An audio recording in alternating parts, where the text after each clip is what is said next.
Alright guys, this is A-Way and this is A-Way the Shed. Today we got Mike Strong. What's up, everybody? Let's get into it. Yes sir. Let's go back, man. Elementary and grade school. What kind of kid were you growing up? Alright, so I was a smart kid. I was very intelligent for my age, but I also was goofy. I like to clown around, being outgoing or whatnot.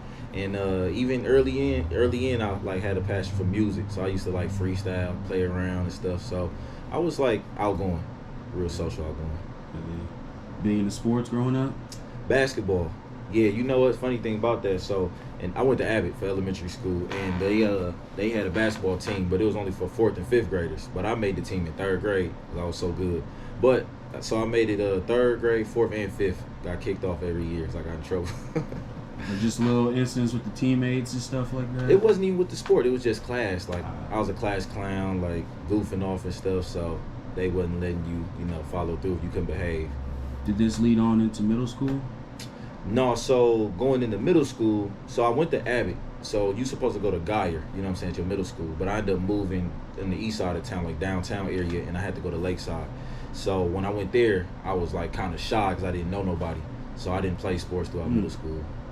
Okay. Yeah, because I went to Lakeside for about 2-3 months in my 6th grade year. And then we moved out north to Black Hawk Apartments, and I went to Black Hawk. So I didn't know anybody there either. So my 6th grade, 7th grade years, I was still I went back into a little shell a little bit. Did you open up in high school freshman year?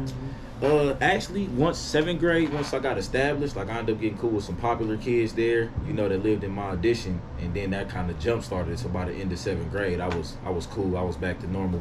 So 7th, 8th grade, I'm doing all night skating too outside of school, hanging out with people. So I was cool then afterwards. Yeah. So you were into a lot of extra activities outside of school? I mean, not positive stuff, but so let me see. So like I said, music always been my passion. So my friends that I met in 7th, 8th grade, actually they did music as well. So we started kicking it on a music tip, and then it's that transitioned into other stuff. You know what I'm saying? Becoming a teenager, you lose your virginity. You smoking, drinking, start partying. It was just So how old when you say 7th grade? You said. I say 8th grade. 8th grade is when everything changed for me. Were you going to high school parties? Not that. Well, yeah. I was house parties, parties and stuff back then. Yeah, because it was different. I feel like it's not too many of those nowadays with this generation. Yeah, when you was growing up, wasn't too many of that. No, I mean, I travel a lot. Okay, so the messed up part, they had barn parties down in Texas. I would never go. This one they just take random drugs into a little pill bottle, and then they go out there to the farm and just get high as whoever knows what. That's different. Yeah, but let's ignore that. Okay. Because I might have a few of them stories minus the barn. He's on the farm. He said minus the barn. But so let's say in high school, were you playing basketball still? No, so in high school I didn't play sports at all. I was only on them teams in elementary, which I don't even think it counts. So in middle school though, I didn't participate in any extracurricular, no band, no sports. Because I don't know, I was still kind of shy when it came to that. So I didn't get involved in sports. A lot of kids my age too that I knew did metro football. So I tried to play for I think it was the Lions at the time. But because my cousins played for them, but they didn't let me on because I didn't do the JV stuff or whatever. So after that, I was I ain't want to play, and it just trickled off. I was over sports. Everybody think I do because I got big hands. I'm tall. So they're you hoop? Definitely. I could dress the part, but you don't want me on your team. So going out of high school, did you graduate high school? No. So actually, I went to Northside my freshman and sophomore year, but my freshman year, I was on probation during this time. I ended up going on the run for 6 months my freshman year, and then my sophomore year I ended up going on the run for 3 months. So I probably only had 4 or 5 credits from high school. So when I was 16, from violating my probation, being on the run and stuff like that, I had to do a month or 2 in ACJC, and then they transferred me to a placement, a group home. So I ended up getting my GED there in 2009. But I would have graduated 2010. Yeah. So did you want to pursue college or? So I actually did 2 semesters of college. Since I got my GED while I was in one placement, because I was in 2 for a total of a year, but it was 6 months each. So I got my GED in the placement in Gas City, and then when I came back to Fort Wayne, I went to Ivy Tech for business management, but I wasn't applying myself. Like I had a lot going on.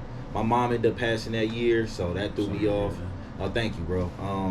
And then the following year, 2010, in January, I tried to go again. So I'm like, okay, it's been a year. I'm more focused. And then somebody close to me passed, one of my good friends. So I was like, every time I tried to go to school, somebody passed. Not saying that had anything to do with it, but mentally, it was taking you out of it. Yeah, it's like, all right, this ain't it. Yeah, I'd be more open to go now, but then. Yeah. So when did you say you took music serious? So I would say seriously, like 2019. So going on 4 years ago now, because I always rap. Like I said, I used to freestyle in elementary. My cousin up in Michigan, Battle Creek, Michigan, he had a studio in my aunt's basement. So whenever I used to visit, I used to rap with him in like middle school. And then going into freshman year of high school, like that age range, me and my dude Saint 300, shout out Saint, we created a little group and we was rapping on MySpace. You know what I'm saying? Like we was doing songs at the crib, put them on MySpace and had a following. But I wouldn't consider that serious because, we still learning the ropes. But I say 2019 because that's when I really started investing money. Like I paid for a feature from Wright. Yo, I don't know if you ever heard of him. No. Yeah, that was like, if I'm gonna invest a decent amount of money, I figured that'd be the initiative for me to take it more serious. And that's still my highest streamed song to date with him. It's called In Due Time. So then, how much did you pay for that feature? And did you get your money's worth? Would you say? Okay, I say it for learning purposes. I paid him $1,500 at the time. So this was like 2019. But I would say I got my money's worth for multiple reasons. Like I said, highest streamed song. I ended up connecting with a lot of his fans.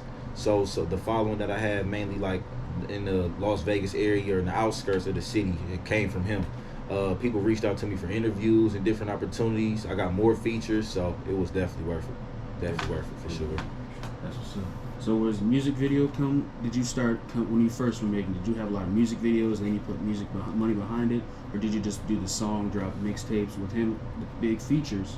And how was your strategy going in when you said you first took it, obviously with the feature? When I started taking it serious? Yes. So with that, I reached out to him. The song did well. And he actually had a show in Indianapolis. So I pulled up to the show.